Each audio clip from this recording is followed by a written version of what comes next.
देश के प्रधानमंत्री ने इंडिपेंडेंस डे की स्पीच में सोचा कि मैं थोड़ा डिवाइड एंड रूल का गेम खेलता हूं और अपने खिलाफ वाले लोगों को दिमागी नक्सल बोल देता हूं। ये भी उल्टा पड़ गया।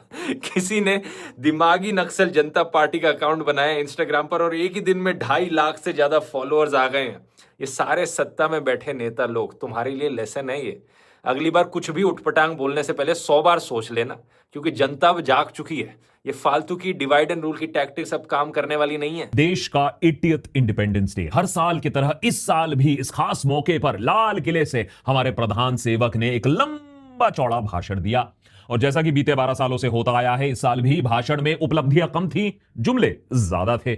हमें बताया गया कि आज के जो प्रॉब्लम्स हैं उनका समाधान सरकार निकाल रही है और 2047 तक समाधान मिल जाएगा। अच्छे दिन 2047 तक आ जाएंगे। 2027 का प्लान हमें पता नहीं, लेकिन 2047 का अब हमें इंतजार करना पड़ेगा।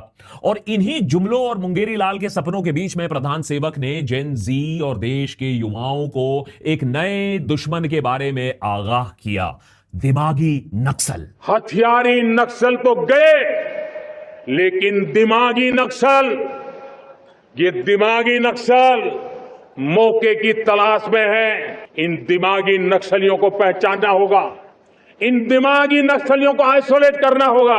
लेकिन ये दिमागी नक्सल है कौन? नक्सली सोच का मतलब क्या होता है? इन्हें आइडेंटिफाई और आइसोलेट किस तरीके से किया जाएगा और यह हमारे देश के लिए खतरा कैसे बन सकते हैं? इन सब चीजों के बारे में प्रधानमंत्री ने विस्तार से हमें नहीं बताया।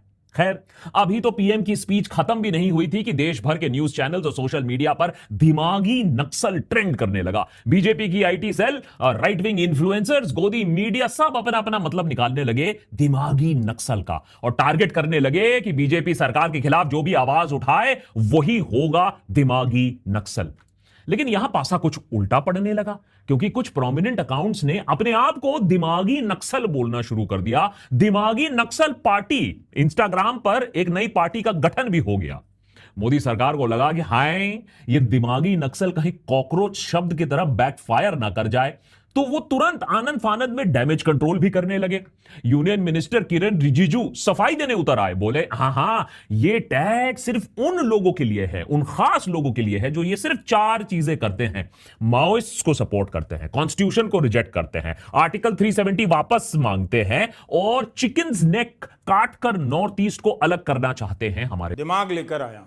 आवश्यकता है एक ऐसे न्यूरो एक्सपर्ट की जो ब्रेन का यह मॉडल लेकर देश को बता सके कि ब्रेन के किस पार्ट से अर्बन नक्सल बनते हैं, किस पार्ट से दिमागी नक्सल बनते हैं। उससे पहले यह बता दे कि अर्बन नक्सल और दिमागी नक्सल की पहचान करने वाले लोगों के ब्रेन की यह कोशिकाएं दिमाग के किस हिस्से में रहती हैं। जिस तरह से प्रधानमंत्री नरेंद्र मोदी को लोगों के दिमाग में गड़बड़ी नजर आने लगी है, उससे यह भी लगता है कि अब देश को एक ऐसा प्रधानमंत्री चाहिए जो न्यूरो सर्जन हो, जो दिमाग की हरकतों को ठीक से समझता हो। बहुत ही खतरनाक है दिमाग के साथ नक्सल को जोड़ देना। क्या दिमाग का इस्तेमाल करना गलत है? दिमाग का इस्तेमाल करने वालों की ज़माना तारीफ करता है। दिमाग से पैदल की भी एक कैटेगरी है जो सुस्त तो होता है, लेकिन इस देश में दिमाग का इस्तेमाल करना कैसे गलत हो सकता है? कोई ऐसा काम है जिसमें दिमाग का इस्तेमाल नहीं होता है? इस ब्रेन के बिना क्या आपका शरीर चल सकता है? क्या केवल नक्सल ही दिमाग का इस्तेमाल करते हैं? अगर ऐसा है तो इस समय बेरोजगारी और तरह तरह की बर्बादी का कारण ही यही है कि सरकार में बैठे लोगों ने समस्याओं को लेकर दिमाग का इस्तेमाल करना बंद कर दिया है और समस्याओं को उठाने वालों को दिमागी नक्सल कहने लगे हैं। इसी सब में दिमाग लगाते रहते हैं। मैं कह रहा हूँ कि जेन जी अगर एजिटेशन कर रही है तो एंटी नेशनल तो है नहीं, अपने लोग हैं, अपनी नेक्स्ट जनरेशन है। जी सर। आरएसएस के मोहन भागवत कहते हैं जेन जी एंटी नेशनल नहीं है, वो हमारे अपने हैं। और 5 दिन बाद प्रधानमंत्री नरेंद्र मोदी दिमागी नक्सल का इस्तेमाल करते हैं, लाल किले की प्राचीर से भाषण देते हैं, मगर बताते तक नहीं किसे दिमागी नक्सल बोल रहे हैं। क्या जेन जी को बोल रहे हैं? 15 अगस्त से पहले जेन जी ने जंतर मंतर पर दिमाग का इस्तेमाल किया, झारखंड में छात्रों ने दिमाग का इस्तेमाल किया। क्या उन्हें दिमागी नक्सल कहा जा रहा है? लेकिन क्या हो कि अगर लड़ाई का मैदान जंगल न होकर देश के शहर, यूनिवर्सिटीज और आम लोगों का दिमाग बन जाए?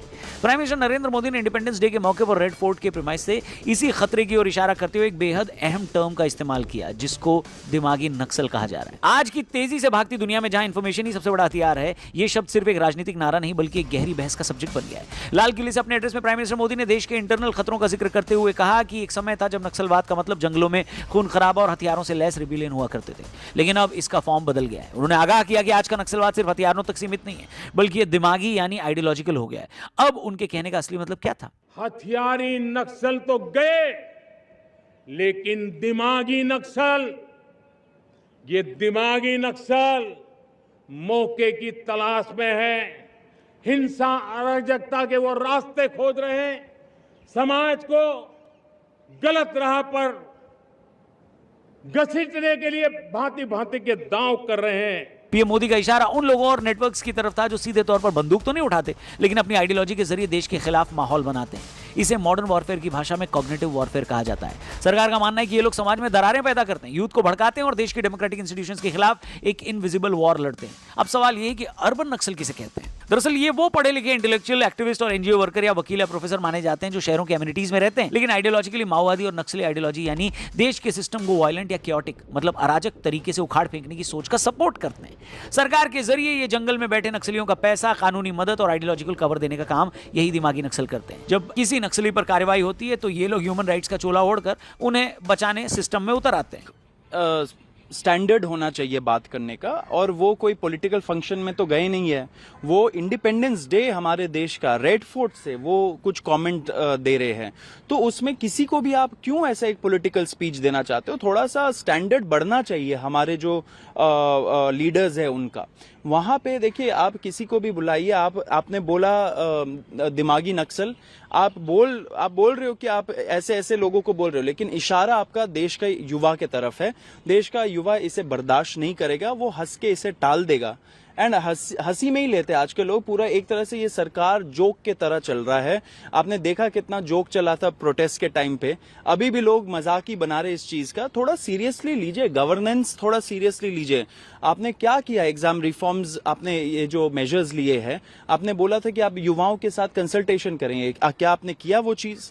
क्या आपने जो इतने सारे दूसरे प्रॉब्लम्स चल रहे हैं हमारे देश में, इतना बड़ा कैंपेन चल रहा है स्कूल ठीक करो वाला, उस पे आप लोगों ने कोई सहयोग किया? क्यों आप मिलके देश के युवाओं के साथ स्कूल को ठीक नहीं करना चाहते हो? आपको तो बोलना चाहिए कि जो युवा जाना चाह रहे हैं स्कूल, वहां पे हम लोग भी चलेंगे साथ में।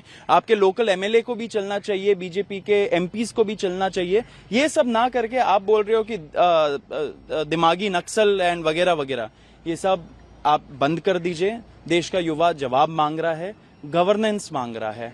आपको गवर्नेंस पे फोकस करना चाहिए, ना कि ऐसे ये चीप कमेंट्स पे फोकस करना चाहिए। किरण रिजिजू अब जो है नरेंद्र मोदी का अनुवादक हो गए हैं क्या, या नरेंद्र मोदी जी के अभिभावक हो गए हैं? जैसे छोटा बच्चा क्लास में कुछ गलत लिख देता है तो उसका अभिभावक जो है वो उसको सही करने पे लगता है।